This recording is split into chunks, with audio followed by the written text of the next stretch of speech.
will you do me a favor in welcoming the Walker High School Band of Legacy Wind Ensemble?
Good evening. Thank you for being here with us this evening. As our percussion shifts to set up for our next piece, I did want to say a couple thank yous during this from our administration at Walker High School and Livingston Parish Public Schools for allowing us to be able to do what we do even in the midst of the pandemic, because we are seeing and discussing with colleagues that are not so fortunate. So we're very thankful for you for supporting us, for being able to do that. For Jason St. Kier and our other administration, from Joe Murphy to Steve Perrell on down, have been fantastic. Also glad to be here at the Columbia, working with this. We scheduled this at a relatively late date to their normal time frame of calendaring events. They've been fantastic. Shelby and Ben have been great taking care of us today. Also, Todd Rostengel's out and about doing some video stuff for you guys, and Mark Clells is out here doing pictures. There's been a lot of things that have to the bus drivers that got us here that have been taking place to make this a special event. We'll be out there with some information as far as Mr. Rostang will be making a video and some pictures of some neat things, and working with Dr. Llinás has been fantastic. This next piece is a piece entitled A Movement for Rosa by Mark Camphouse. You can read the program notes. I'll say this was a piece that I got to play when I was in college back at the turn of the century, if you will. It was relatively new. It was commissioned in 1992. So actually, much like the final piece that you will hear these kids play tonight, we commissioned Dr. Dennis Llinás to write. The Florida Bandmasters Association commissioned or paid Mark Camphouse to write this piece. And he wrote it in honor of his mother, but also, or in honor of Rosa Parks, but dedicated it to the memory of his mother. And so it's been it's a great piece. Actually, before the shutdown even, it was going, man, I want to do this piece. I want to conduct this piece. So it's been fun for me to get to something that I've kind of hoped and dreamed and enjoyed getting to play with these kids, your kids, who are fantastic. And I will say this, and then I'll shut up, because you came to hear them play, not me talk. Some of the things that we do, I said, you're the best of the best.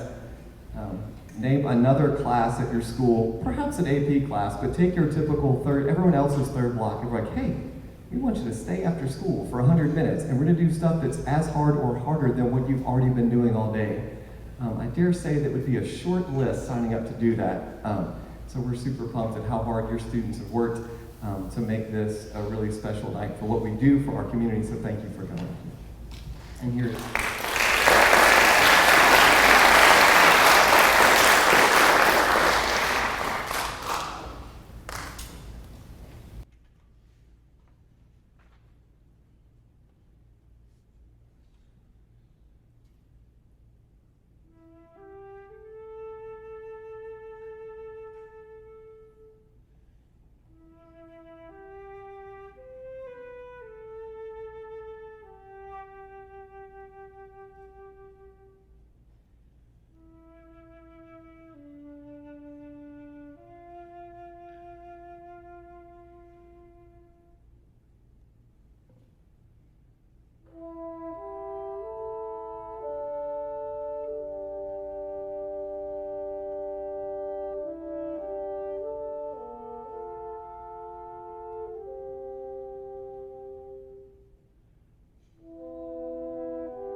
This is so fantastic, by the way, for us to even be here in the Columbia Theater is really special to us. We thought, when we were thinking about doing this, of course COVID happened, sent everybody home in previous March, over a year ago, and that was difficult, of course. We had just finished a concert with our three bands, the concert band, symphonic band, and the wind symphony. Yet the wind ensemble didn't get to perform. We were probably a week away from having a concert. We had just had our final rehearsal. If I'm not mistaken, we might have had one more. I can't quite remember. I think it was the next Friday night. And that was a little disappointing to us, to say the least. But we were supposed to take that ensemble to Lafayette and then potentially go to Atlanta, and that was kind of the things that we were trying to do. And then of course that all had to be put on hold, of course, just like the entire world had to be put on hold basically. But in our band world, that was a little tough to let go. And since that happened, we started thinking about some things and dreaming up some things that we wanted to do. And to be honest with you, the dream of tonight is not just a year old in my mind and in my heart, but commissioning a work. Getting a composer to write a piece for your group, for a certain time, for a certain place. Sometimes it's, and what you just heard, that was a fantastic piece. written in memory of Rosa Parks. And so for us, I had just a dream of, one day I want someone to write a piece for my band so that I can, be a part of that process. And maybe we even get to invite that conductor in to spend some time with the kids and have a premiere of the piece. And so that has come to fruition this year.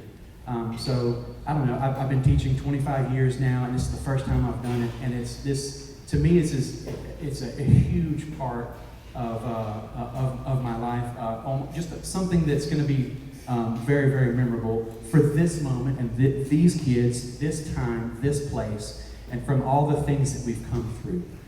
And so for me, the choice of who to pick for that was easy for me. I chose a man who is a peer. Dr. Dennis Llinás had taught at LSU for 7 years. I remember, I'm trying to remember exactly the moment and what the context was. There was some kind of band director, something we were doing, honor band or something, and we were on campus, and there was a little class, and it had something to do with conducting, and I just sat in there, and I felt this connection. The things that he was saying was speaking right to me. And what I was getting from him, with the passion that he had and the things that he was saying and about the things and about music and about expressing and being a conductor and so on and so forth, it spoke to me. And then also being a percussionist, it spoke to me too. And I kind of looked at him, because I kind of had this thing, being of the percussion guy that I am, playing the drums and so on and so forth. Sometimes I think to myself, I graduated, I used to play with 2 sticks, and now I only get to play with 1 stick. I'm the conductor with 1 stick now. So, I looked at him, and I can't say I kind of looked up. I definitely looked up to him. He was an inspiration to me, and the things he was saying, I said to me, I want to be like that guy. That guy has so much passion and so much energy for what he does, and I want that to be evident in everything that I do. And so I tried to make every possible way. If I could have him out, I asked him several years to come out, and he would come and listen to the band and give us some critique and help us. And he would always say the simplest and yet the most profound things, and things would get so much better when he would come. And then he would leave, and I would go, all right, I'm going to be doing those things now. So contribute a lot of our success is due in part from Dr. Dennis Llinás coming out and exerting his influence on us. So I've asked him to commission this piece, and I basically said to him, Dennis, I don't want really any constraints on this piece. I want this piece to be you. I want everything that's your passion and everything that's in you to come out in this piece. I don't want to, and he asked me certain questions, how long do you want it to be, and so on and so forth. And then I gave him some specific things like, hey, this is a really strong section here, and this could be a really potential excellent soloist, and so on. And there's several of those. So you'll kind of get the idea when you see it, because there'll be some times when people stand up, the sections stand up, and so on and so forth. So these are some of the things that were communicated. But I'm telling you, it's exciting that we're going to get to premiere this. This is the first time this work is going to be played right here on this stage for you. You can't recreate this. This is the first time and the last time it will be done just like this. So without further ado, I'd like to present to you a friend and a peer and our conductor, composer tonight, Dr. Dennis Llinás from the University of Oregon.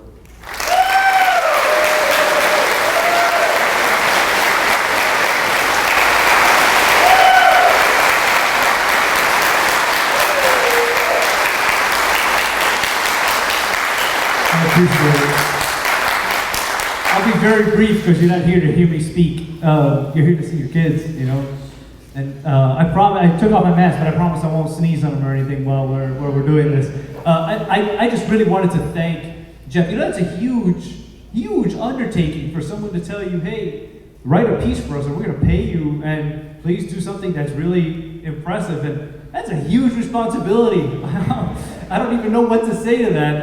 And he trusted me, and so I took that responsibility really heavily. So I really thank Jeff for trusting me and for his friendship throughout the years. And then I also have to thank the students on stage, I mean, they learned the notes. You know, what he doesn't say is, you know, he told me these are strong sections. Anybody that knows me and asks me to write something for them knows that whenever they tell me, hey, I have a really good player doing this, those are famous last words. That means they're like, oh, really? So I'm gonna write the hardest thing I could possibly come up with for those people. And so I sort of did, but they have risen to the challenge, as you're gonna see. So I wanna thank them for the hard work they did.